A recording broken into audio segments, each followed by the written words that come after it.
Berikut adalah prototipe efek suara dengan cara kerja yang berbeda dari sebelumnya.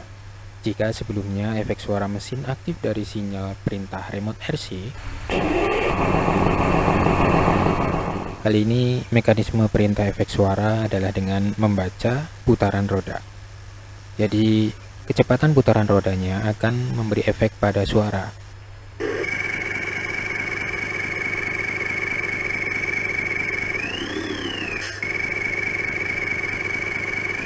Ketika pelan, efek suara mesin seperti mesin pelan dan menderu kencang ketika roda berputar semakin cepat.